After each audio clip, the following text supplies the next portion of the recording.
Hallelujah. Tiyan chane diro bana yan ama chok factor kan dia ama kan fakin kan soy moya hay bana voini hun chale hun do ma hianin indu sangna katsanga e denga hun chade ben pe ka fang hianin pathian ne na le nu ho department suma thu ka soy ve do akan tuma mai ro so e relo te sei ka tumanga alo rei ta viau di le akhat pia be badi khai lo ti bai do ni ama sain e hey ka Malaysia jang ne ka ron ho nga e chunin ka ron ho kha kadam lo chun zong ma na ma se e na tho te kha ngai tho sia e ka chak lo ve khop ma ya amai ro chu pathian in hei tam na min pe a chunin vana hianin chân vô cái này đón tiệc khăn này nhớ lúc bao cái suyang tiền cái ngày tổ khăn nu bôi mỏ nát tê cái soi chi na cũng đang ngã xuống nên mấy sẽ bôi mỏ nát lúc nát tê mấy rồi chú khang zong zong ở trong khang zong zong bún bì bèr bữa nay hiện em cái soi đó này chứ mấy cái soi mà cho nên Malaysia cái rồng bò tem tê rồi tар lần lúc cái đó picture khá rầm cho nên hey Myanmar refugee school ani ami ko vom to ta chuan in India anga India ka ringa a omna mun hi khuchai lama anti Myanmar Refugee Community Learning Center ani a sarkar ko na shat pui lem lawa UNHCR chuan in a shat pui thawa chutiang chuan in lakpan rombol na hun cha te min pe a an ma ni ne na te so ne ta ipo lama an ma ni nam an ma ni Aborigines people de me mo khang lam pu da te chung da san kha te lak thei lova chon Muslim rama te ve nga te atiam khanin chonin skinny people and the maya skinny people so I Muslim how he an Ramadan khanin an fasa tiang chuanin Muslim ti thu kha soi thei si lawa chu tiang chuanin skinny people ti in meaning communicate na ni chung kara te rombol na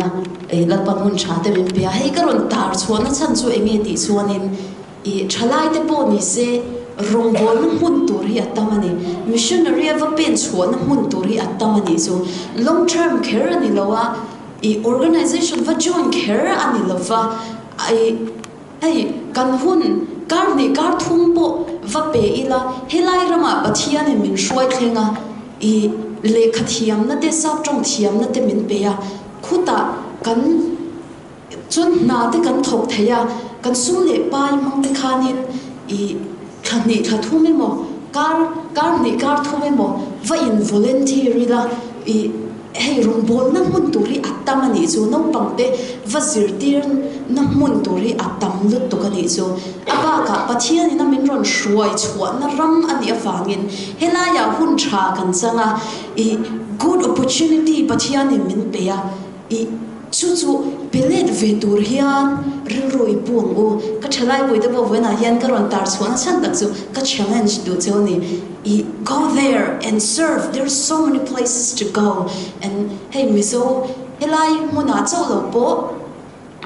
eta jang grade 1 to 5 at na ya 150 students an na ya ti chonin helai alor lama po ni se mizo school a oma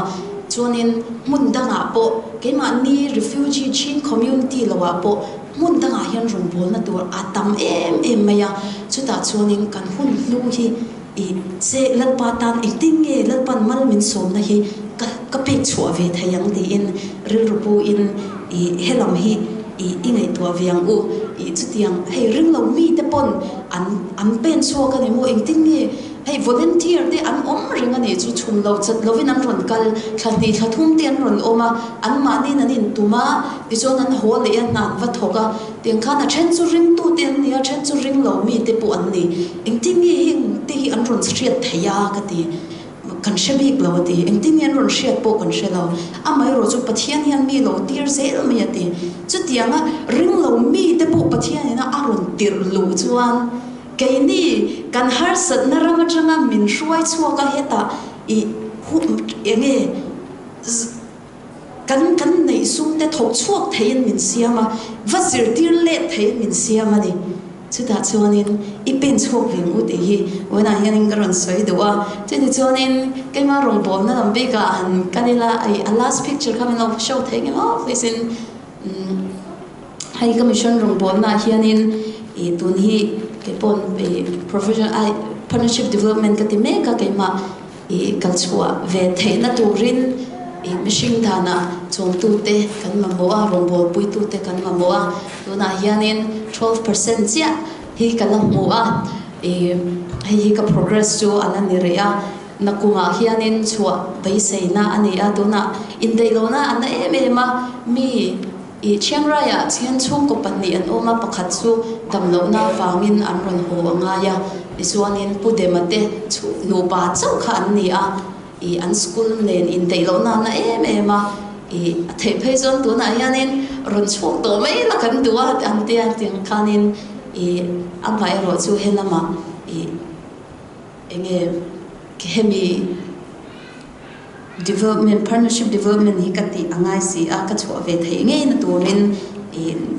thakhata cheng ni chopo cheng khat chopo kan coffee man no khat man lek po in hei kan ti thei chuanin i rongbol pui tla ka min ngai ve ya i pathian ina injil ro thu soi ni chuan thakhata chek som lek po awan hludon em mi pakhatina chachin tha alo hriat ve theina turin a chanchin tha la shemmap lo tena an lo hriat ve theina tura ke ka lo pen chho ve theinan i in coffee man no khat lek po kha awan hlu em ti hi boina hianin keima ronin somin i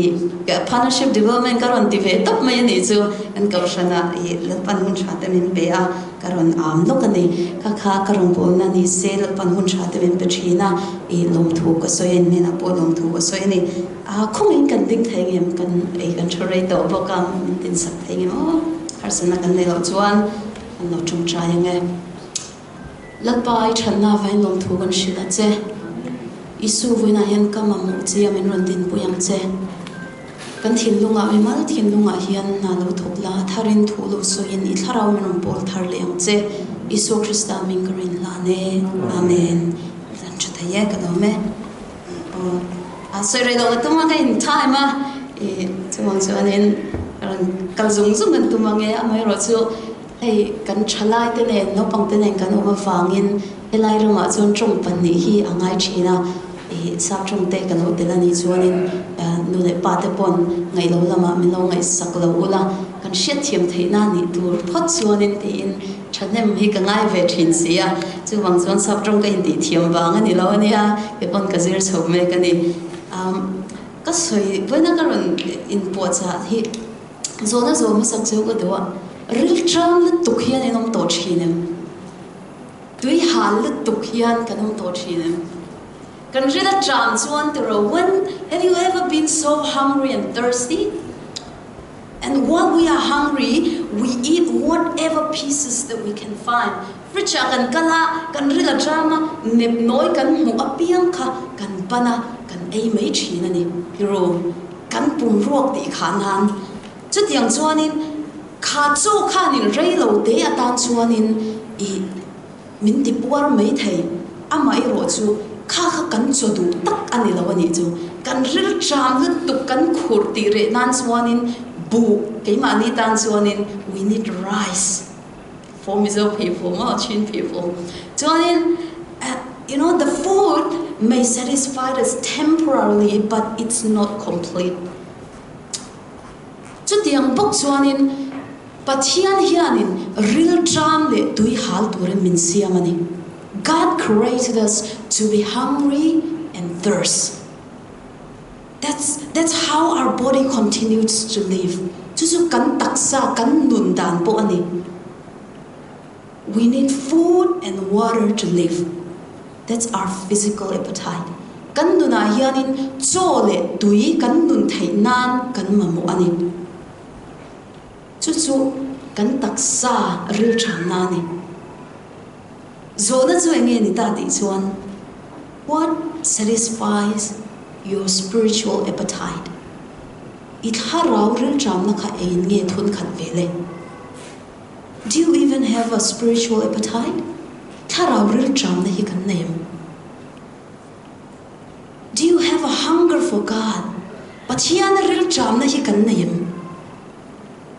Do you have a real, true thirst for God?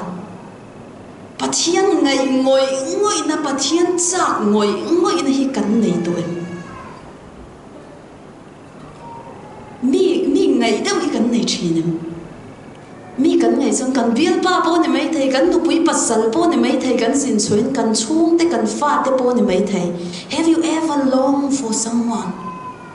Might be your loved one, yeah, your boyfriend, your girlfriends, your friends. Chu ngai ngoi na chuan in biak chak em na de mu chak em na min shoi chin. It makes us, we couldn't wait to speak to them. We couldn't, and vice versa. Amma ni min ram biak hun te kan khat le lani. Chu tiang chia chuan, likewise, how often can we say about that God? Chu tiang chia chuan pathian hi kan ngai ve em. Pathian hi kan khat le ve em. What does it mean to be hungering and thirsting for God? Pathian a ril cham na le. Tui hal na chu enge siani when I hian can say how do ni Psalm 2 ti hian tia. The psalmist says in Psalm 42 verse 1 and 2, Psalm songli padni chang khada chang ni khan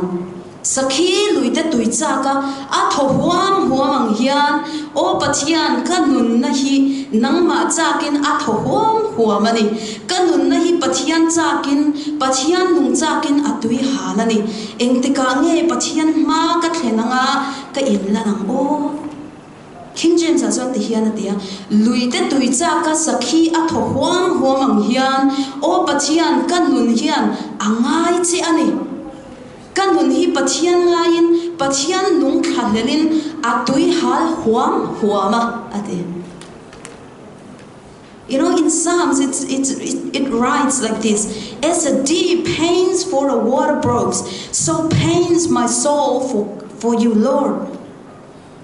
My soul thirsts for God, for the living God. When shall I come and appear before God? The longing, the pains. Huam Davida hian hemia zian hai hianin afapa Absalom ne na changkhan atlan chiani anunna hum chan him tumin atlan chia ani lal ani to mani fa ne na changa nunna hum atlan chia chu eng anga din hun niam nge niang tro. This time when David wrote this one, he was running away from his son Absalom to save his life. Chuchuni adin munju sakhi kha ate khina sakhi kha athok huam na chan tur chu enge kan ti suan. It can be possible that deer is running from the predator. Amma ei tum tu amma se tum tu te ne na chang khan kha sakhi kha atlana anun na kha chan him tumin atlana atlan ha lut tu ka adang ro dang char tui hal tukhan intur angai tu angkhan anun chan him achul si a chuti chuanin Davida chuan a in te khinani vuna ka soi tum chu nge te chuan pathian ril cham na le tui hal na ani hungering and thirsting for God. Nu chani na te pa chani na te ring tu chani na te hi kan soi chau thei midang kho te po kan la thei abul pui ber chu hei hi ni thlak mai ril cham na le tui ha na pathian na kan nei hi. The first foundation in our life is hungering and thirsting for God. Chuda chuanin lui te tui cha ka sakhi a tho huam ang hian. It's an insatiable desire, It's a deep yearning, a binding sense of desire that is so strong that it governs your thinking. Chu huam na pathian chak na chuanin chu hey yearning kan ti chu ngoi na thil thak le ngoi ina ani chu chuanin chu du na na salu tuk chuanin mo me ron lu ne lo tuk hi thil dang eng ma hi kan ngai to thei to la pathian chu kha kan ngai to chu kan du na tui ni sa sen sanwaya na kan no thoka tui kan thanel em kan dang ro kan dang chara chu ta chuanin I tui chau kan ngai to thei ni kan buna khanin chang lo om ma se chang kha kan du lo kan du chu tui ani chu tiang chia chuan it governs your thinking kan ngai to na te hi alwa khat fat me ani it's a holy hunger it's a divine thirst chu nun tui hal na dik le thiang lim chu ni rel tram na dik chu kan ani Sumi chu pathianin kan thinlunga ata ani. You know, longing given by God, pathianin amin pe kani. It's a passion.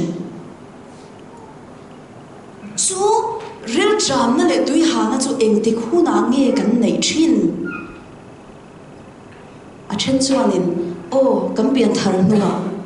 Isu Krista le chandam tua kan pom nuwa kan ti mai thei. So when does this hunger comes into a person's life? We might say,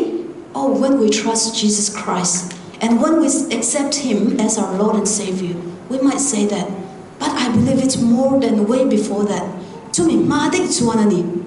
kan pian tira changani, pathianin kan thinlunga hi ril chana le tui hana adani. You know, it starts from an early life, an early stage. There's a season for a young child's life when they are absolutely innocent. No pang hi, an no pan lai chuanin, an thiang limin, an tu em an ril rupo a thiang limani. Tunga hey Lucas hi kan zinga no pang ber ani karinga. Aril ruang hi tuana suala lo turo an innocent ani an thiang limani. Ani chuanin. So God places in every single human being a desire for Him. And you say, well, if God creates in a child's heart, a desire for Him, then why don't we feel it? Chu kan nuna no pang thin lunga po chuan pathianin chu ril tram le tui halna ada si chuan ka va feel lo ve. Kan va mu lo ve kan ti mai thai. Example pani sui ka duwa pakhanna chuanin hi ni edian sui tai la no pang pakhat hi let's say a child grows up in a home where her parents are a Christian no pang hi Christian chungwa aron thang liana anu le pa tem Bible chiaran ngai poimo a trong trai ngai poimo a pathian an da masa a pathian thu le la in an khatani. You know, they love, the parent loves the Lord. The Bible's on the table. They read them, they see it. The child sees them. The parents read it. No pangkhan anu le apaten an chiara an trong try read an chiara read ka amu in ashia ani. And it doesn't take very long for that child to realize that God is somebody real to my parents. Somebody important for my parents, so I want to know Him. Chu no pang tan chuan anu le apa te thil ti le mu ti kha amu a shia ta wang khan kha no pang tan khan he mo kanu le ka pa tan hin e pathian hi apui mo ani anu na hian a lel berani ti shia na kha alo fat mai chu chuanin he pathian hi ka she ve cha kani ron ti na nei. So, what God placed in that child, the hunger for God is nurtured very early. Chu pathianina piantir atanga khano pang thinlunga amatana tramna le tui halna ada kha chanlenin alo oma it has been identified enge ani ti shiat tirna kha alo fat mai kan thinlunga hianin chu chak na chu kan nei vek chu ril tram na le chu emptiness chu a vek mà sẽ khá nấu bằng Christian chung qua anu le apa te pathian tri mi atanga ron chang lian tan chuanin pathian ani ti hriat na um vat example bani na chuan another example is a child grows up in a home where the parent never think about God. No bang kha anu le apa te a than len na in chunga khan anu le apa te pathian reng an ngei sak lo. Bible an share lova biakin an kal ngai lova pathian thu an ngai thangai lova tivia an en po pathian thu le la ani ngai lo. And they have nothing to do with God whatsoever. Kano pang tan chuanin, does that child have a hunger in their hearts? Yes. Kano pang khanin I pathian ril tram na anei thawem tui hal na nei thawem nei thawe ma se enge ani ti shilina umlo. Kha wang khanin chuno pang chu aron thang liana anu le apa te na thil dang an boi pui zo atang khan anun chu nun ruak atui hal na le ril tram na chu no kha atunga ti chuanin khovela a sailen na a school le a chevel a environment atanga aron sail na atang khanin khovel thilin no kha atum mai ani pathian ani ti kha shet na anei lo. So that child grows up, and what happened is that child directs their attention to the things of the world because that's what our parents do. That's what the parents do. He pathian ina kan nuna real tram na le tui hal na ama ngai ngoi ina nun ada hi du than na in pathian lamani kan ti thaya khovel lamin kan song thei pokani chu wangani nu le pate when I hang up fui do chu you know this is so important for the parents. Teach your children by example. In fact he mo thil ti in zir ti ro khaini muam reng chu ni fa ni na khaini muam su iti chuan I fa na ngai thak erengem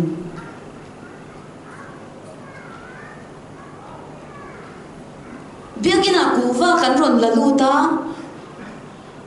mi in zuan ron lak lu chuanin kan soi sela ifa in kuwa ron lalut vea kha kha ti su a thalo kan tia example can show him.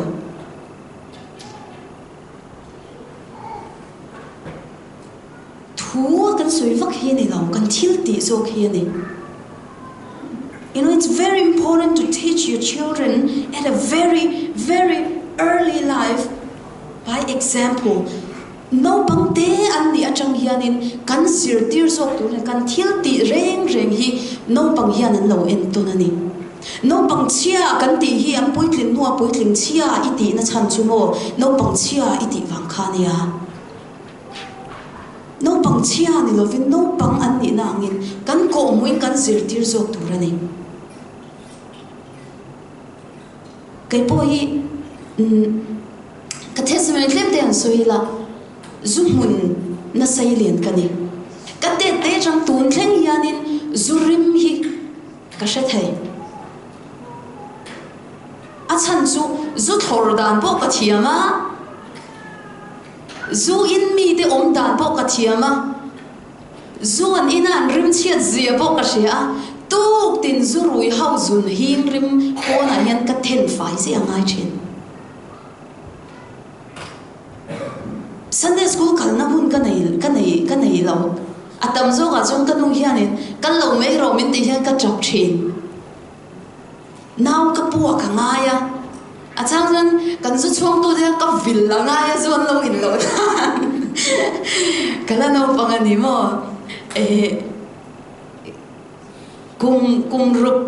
kum sari chau kan ya changani amma ero chu kha ka mu khanin a that lo zia he ta patling pumpa ma ni za na po she zo lo wa an le tual ka mu khan nun hi hetiang hian ka mang tu lo ka te kanu hianin kan I pakhat ka soi thin zu zial e roi chu ka zuang hi ka ti thrin ne chu zial chu ya khum hi ka ti thei na ta ka ni chu cho nên trang sam kuang hi kan zu thrin ne chu ama ya ro chu kapu te bula Mizoram kan pe ma in chunga zial hi an pakhului lui mai ani chu da chuanin ui zial hi ka zu lo hang ka ti le chu tiang chuanin thil hi a chezong le a thazong in kan thlir thiam the ni soma pakhat pek te hi missionary te hi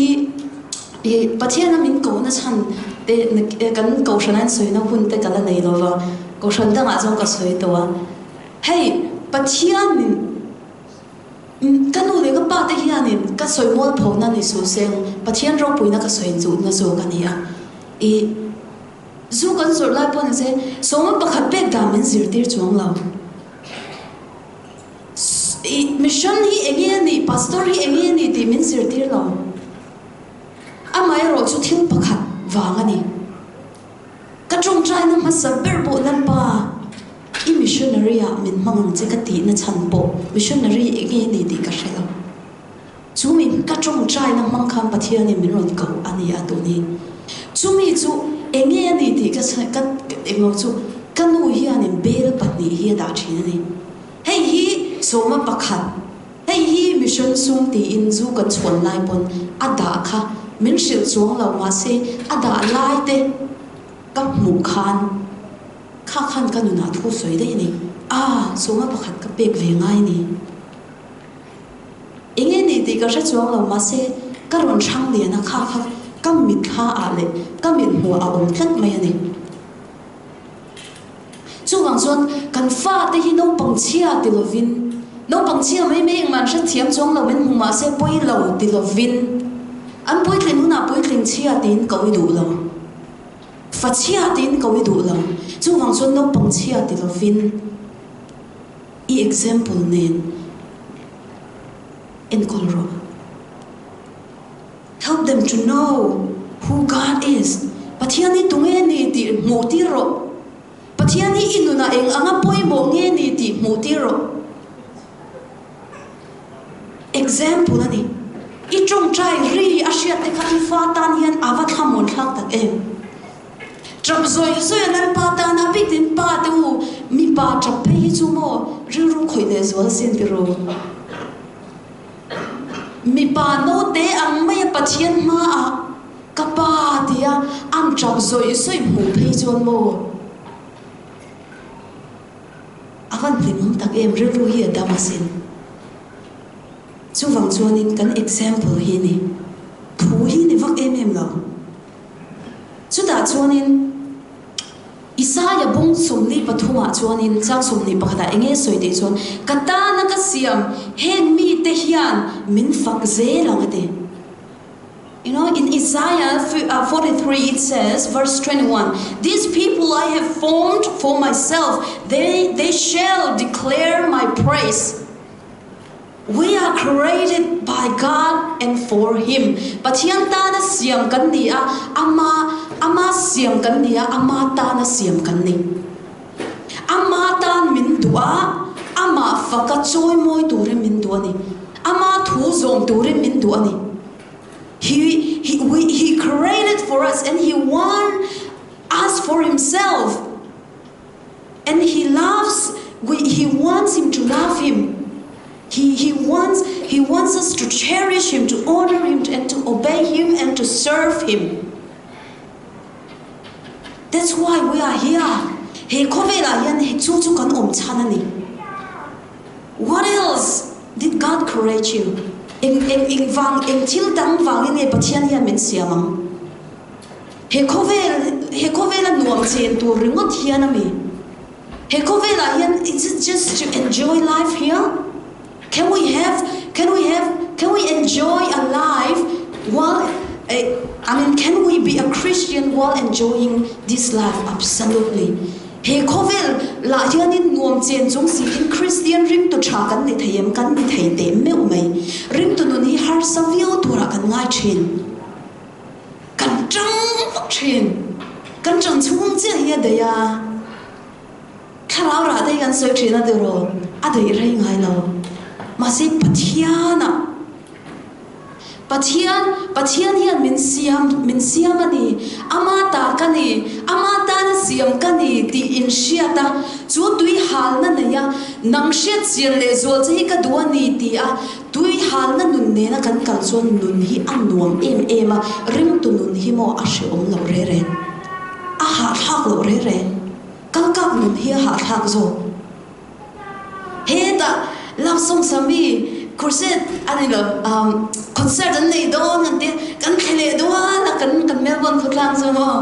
kan khele do la kan lama kan lima pangpar leinan I mi in za te sang khatte se nganti zanga te se nganti he ta crusade om do nan te piak in po kan khat lam he ta I rombol nan sum kan khona cheng som po phol chua har kan ti are we prioritizing God in our life pathian ni kan ta poi mo ma saber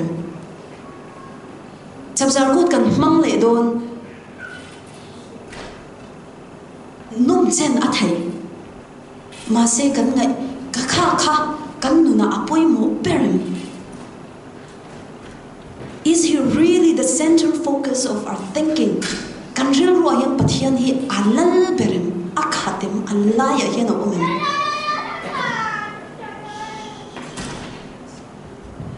pathian chak na hi mo ka zo mini som thum kala soi lo ka in tha ma ne pathian shet chak na hi I ka testimony pakhat soi le ka dewa I lan pa ka soi ngem ka te ka in ro na soi shai ti chon ka thil lo soi ro min ka tia soi re ma ti ne yang I pathian helai ka lo thlen hian I Australia ka lo thlen hian in pathian a hian ama in pathian a tui hal na ka nei nei to ma se Australia ka lo thlenga pastor le ei trong trai pui tu de min trong trai sot pui tu de an om si lo eng tin nge ka tiang kai no pang mai ka ni si chu wang chu ka tui hal ani pathian tui hal na pathian shet sian chak na kha ka nei ni pathian hi ka van zong na sa tak em tun kum som celebration kan na ya kan caution hianin ka mu chu mo ka than len na ni kum som kan ta kan ni na le vo in kan ni na ka in en hian tharawa hianin keima in pathian champui na ni ka van thang na sa tak em di ka mu thai ani chu ni ve ka challenge chu ni mani fak na ni lo o mi no ngai sak lo la ring tu nu ni thang lian tur kan ni mana sangkha zakwa le ti tia Christian ni to kha vo in na I Christian ni na I chom del thelo edi zaruka somruka khanin pastor na lo thok to mala kaushan upa na lo thok to mala vo ina I relationship khani pathian ne na poi mo chu tu wang chuan chuan thai hi kan nei lo re pathian an kavan tui hal tak em kavan ril tram tak em kun som pali som panga mi kan nia pathian bia khop thai na le mi puinte na tanga ka englo the chu in khom na nia ti chuan in nu hau trong trai na no pang khan ka vatel ve sia ka pathian na min pol na te hey ka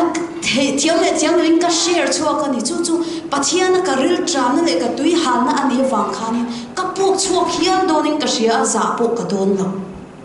kanu le ka pa man soi to su min ti hian ni za tha min ti hian ani chu ti khop chuan in pathian ka hriat chak na in ka khat ani you know I was so thirst for God and I did all the crazy stupid things hey thil a thak tak hi ka te ni pathian o ka hriat theina Bible ka chiara mizo trong te hi proper education hi Australia ka ron thlen nuwa chau hian ani ka nei ve thau ABC tang ka tan ve ngai thau Paul so ma min da avan har tak em career room ka kala eng subject ma iti thailo min ti asan zo ka English na phala ka chap to ani zon engi ka ti ve thayang ka de chu ti khop chuanin bul ka tang ve ni chu mizo chung la ka thiam lo sap chung la ka thiam lo engi ka ni pathian shi chian na in la ka nei si lo you know I don't know English I have to start from basic and I go to school the career office and I have to choose a subject and they say oh none of the subject is easy for you cannot choose and I just cry because I wasn't good at English and I have to start from basic I have this little notebook and I wrote down every vocabularies that I learned and I have to be the last one who get out of the library, school library, darma and karshina, min no chuak sia, akarto the roding ka chuak sia, this one ka chuazwa, Ringwood library, Ram library, so the kanlea, then I continue to go to Ram library and they close at 9 o'clock. And they have to kick me out again. Library, na thok ta bozo min she to the Ringwood. Jadi khop chuanin Kachangani. But mizawa po ni se Bible hi 90% is ka spell chok da uvat. Kaya ka bia pa THEIN thian ka pathian ti in Bible hi ka chir chok fo ni. Chu ti chuan mi zo trong ka lo thiam ve mai ni. Pathian tui hal na in ei chuan mo it governs your thinking. When you have a real thirst for God, it consumes you. Til dang eng ma hi ngai tua thei to lo chu da chuanin har san na buai na sang thai mi ron tlak buak ve pathian thuna ka chiar kha voyeng zat bo chiar na sa in chiar chok mai na ka sha thiam thei si lo lal pa I lo niang ka ti I to the point that I was so thirst for God and I seek him you know it's a stupid thing I did Amazon hey ipo tuna numa vulite omna kan omna phen kan kot kong puya sonin sanlai kamu la pa meron biak lo cho men shil fia lo sonin ka thau lo na motor po men lo su se ka thi ma yang ka thi eng te ke pathia meron bia se ti so ka she chuang lo wa ma yang thau ro khan lo su lo che ha lo ti don nge chu ka she lo wa chu ti khop chuanin pathian ka zong ani a o she tuin a chang le Ela bikin ade hianin min ma chok na nia trouble na vin between den alo trong trai sa paron kala ngati nge he dai om chuang ai lak loi om thei lo re a chang le kot lai ve la te so ni ka va ko mai ma ya ti khanin ka trong trai thina ni chu tiang som pathian kan zo na ngai so they come to the point that I said God must not be real God must not be exist maybe I choose the wrong God. But here the glow ka biya niyang kati. Muslim ka ni minron biya in minron shil se mo Muslim ka in lette yang. Chu ti khop chong pathian ka zong na saveni. Mase hai apushi da tenron klenga an ina de zan riakin ti campus nen te ka vakal thina ni pathian thuing lo shiat chak na ni. Ama zong tu te dina zong pathian ai pom chin. Bible te voina ka thu shiat le ka thil shiat te hi pathian ni na personally min shil fia atam zo ka ni pathian na changa ni chu eng tin nge te chuanin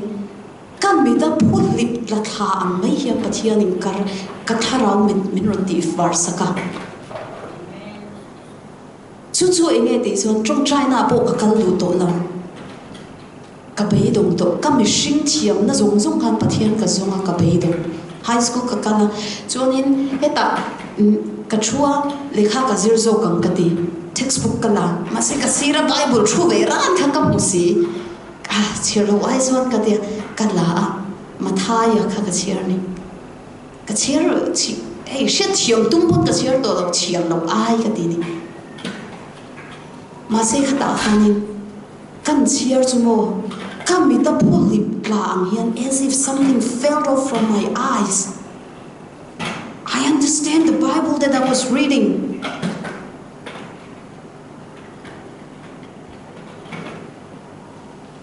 Kasha thiama chanchin tha ka chiar mai tum khan in chanchin tha ka chiar zo veka kha la ka sia thiam lo lai ka lo chiar zong ka sia thiam na alo ka ta veka Sumi ko pa fia na chung to chung lawang hallelujah zong tu te ne na pathian in puang thin khada khan du to kila voin din mun hi ka thleng lawang kha khan in tui hal le zwal zel na pathian a min pe ani chuan pathian in voina hian mal min som many people replace God with other things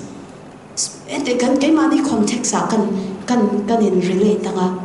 pathian in mo kan tra na ramachang Malaysia Delhi ajang min ron shwaya heta din hun tha min be he blesses financially dro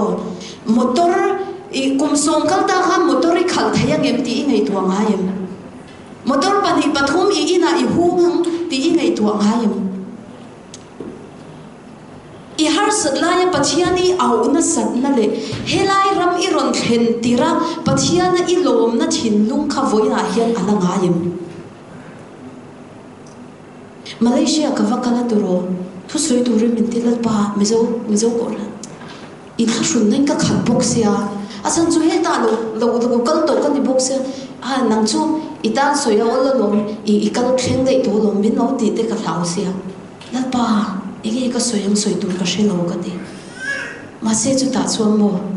ka soi chu nge an ma ni khan ka mu le an test an thil soi jang ka mu chu nge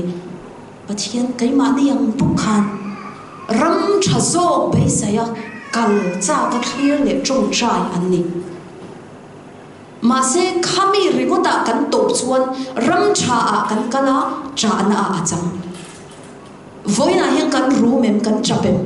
amal som na kan doda wang hian kan room kan chapem pathian kan da masak lo wang hian kan room kan chapem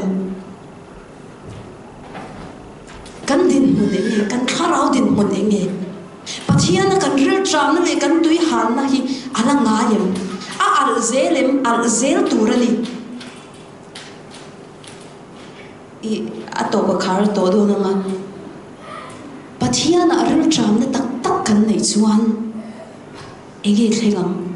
what happens when we truly hunger and thirst for God hungry and thirst for God hey ka soi theina chan chu kai ma experience chang ani pathian a ril tram na hi anei thayani ril tram na tu I khura cho I nga yang khan pathian hi ang nai thayani You know, I guarantee you this, when you have Jesus Christ and you have a hunger and thirst in your heart for Him, you can be happy.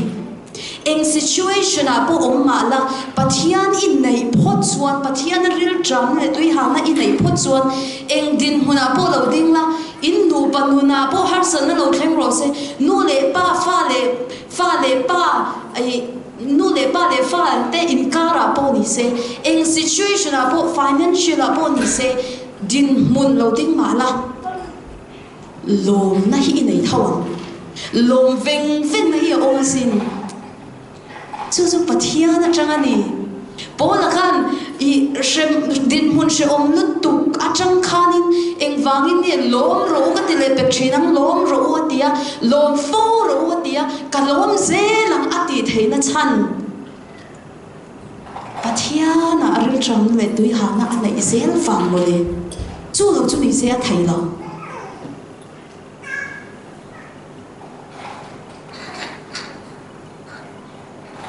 khamuan na lim na lom na hi mihring ten kan bai se le tu ani chu kan nei theinan ring lo mi te pon na satakin an pathian an trong an be thin merit making den te thin ei thil an hlan thin an ai an phungji ho an mang khau ne na te yanin an poisa ten pe ni chu engem bai se lim na lom na khamuan na ma se chu mo min siam tu kam pathian ne na he na o masin eng po theng se lung oi zel ka chinga ka zirang zir tu ra lo ni chu kan thil pathum chak ka soyanga heta hianin inge ti chuanin I tam taka oma kan hlim lo na min ruk sak tu le he pathian kan ril tram le tui hal na nei mi alo min siam tu chu I thil tam taka ong rol pathum chak voinan ron soilan ka tua pakhat na chu lung oi thei lo na hi ni when you don't have contentment in you engkima phun noi thil a thầy đô na mi lâu tình hà dùng dùng itu mang ui thầy cần thầy yang thầy lâu bữa nào bữa này ném tiếng ấy tua đâu va hey em bữa lâu thân sẽ soi sale tour mua dùng dùng kan lim nay mình rục sa kasin it robs our happiness Israel fa te kha pathianin first generation ho kha hel ram ma tanga ashoi lu nu le pa ho kha ram thara khan ashoi lu mi ano chang thar te chau kha new generation ho chau kha ni eng wange ti chuanin they're complaining hard an lung oi lo na an phun noi na wangani chu ring tu te nun min ti chuan ok tu ni apan ni na chuanin unforgiveness ngai dam thei lo na pathian pon kan suan min ngai dam atoro kan mishing puite po kan ngai dam thei do lo ni du than na ni eng ti khop pon kan sunga thil lo ti sual ma se Josepha nun kha eni la toro at apong to ba khanin engi soi di chonin Genesis bung somnga kan ve en chon jang som ni na som ni pakhat na khanin a u naw te khanin apa jacoba thi ta ka khan oh Josepha ya min that vek ma yanga kan chunga thup phuba na ang a ti nan thlau ma se engi Josepha na lo soi ti son mo you intended to harm me but God intended it for good ati nang ni chon ka chunga thil thalo ti in rom mana ma se pathian chon thil tha a chan tir zo kani lau thong su in nang ni le in nu pui fanau te chu ka chom ze nang cheu ti kha tu ka ngai dam na kham do na mi chu Isu Christian mun chu ni ngai dam ro du khan na ni lalpa huat na a in mangai na ka thang e te ro pathianin at deliverance che alla chokam che ekti khopin nge I zan dan dor himo thil bo ang mai hian ingayam experience so like ka shia a feeling himo shiat lo chuanin I soya har ni chu ma se tem ve chin ro olan pa tha je tem chin te re ngu ti sha chin te re ngu ti lo tem angai apathum na chu laziness tha chiat na ring to chane turin tha chia da theilo kam pathian hi mi that chia ni lo pathian om mai ani lo na a thok reng chuwang chuanin ama zui tu te le ama ring tu te chuanin teima takin kan thok tur ni ko shana shoi tu ini em I chiar zawem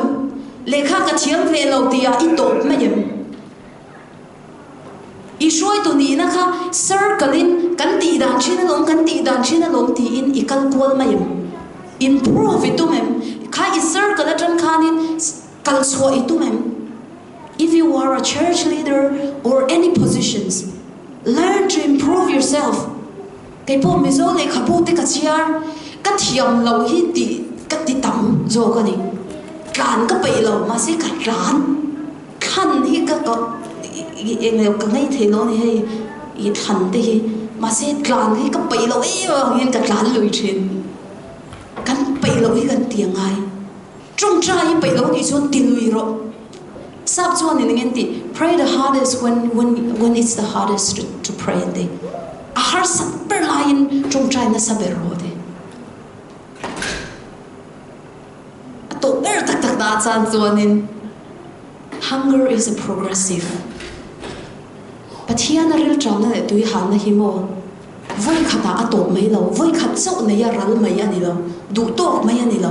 kha pathian a ril tram na le tui hal na hriat chian le zual zel I chak na khan in mo hriat chian le zual zel chak na a hroyang che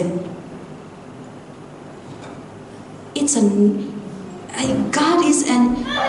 God is absolute fathomless and He is infinite cái mà này hiện in lần pa cái nên dỗ về đồ chuyện nghe hi ril tram na le tui han na hi eng ahan sa in nge ka chak how badly do I want it do you want it strongly enough that you lie down in the middle of the night and say God speak to my heart tram na hi eng tiangan sa nei ngei du lalpa na sataka in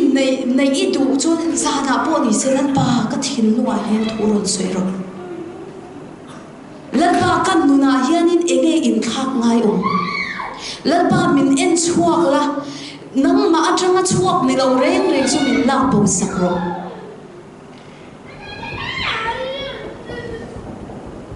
God, do whatever necessary so that you can be the most important person in my life, the most important thing in my life. Kan ti thei do ni pathian in inuna thil lak sak che po na ya ma se poilo I that na turani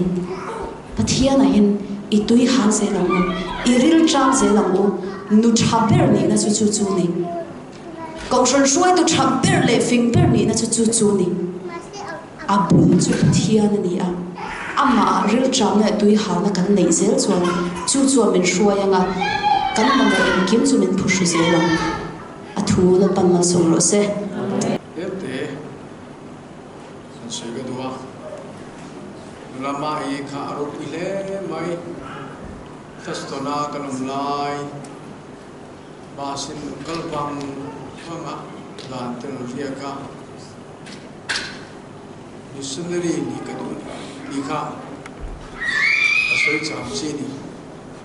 napang te ni ya kati lai khan mo tuna hian pathian ka thoro pui te pathian au na zon na aba hoi pui na zon so dal na soma o sera ma swa missionary kan nei sa be turata na pa de aloni ti kha kanan soidwa tin support kha kumin chu hi hailama ti so ari thei tura sum na fundraising support ani atami kum ta min an kalta ta chuan ichira swe kan teng som te po mi pakatin thakata teng som teng ni teng khat regular taka aminga isun bo ta kan tho kha apoi mo mani andu dan chuan poi kata tum kata kha sanga pek top icon thatin chani kum kata danga tum ka peng tiang chi kha andu ni chu ni mo etenan sanga kha peta topila sanga ka kum thuma ta sob tum pro ka thele do o to ni chuan regular ta ka min kan tela ni vakata pek to pa le hoi kha ani lam misum na re chu andu dan chuan thatin ni tin kan tela ni ti kha an hu du he mission bot chu poi mo ema apen chuan nu ko kha ni se tu te chuanin kan tela ni ti kha wandu tu te ka chete e karon se te lok ani ti kha ni sela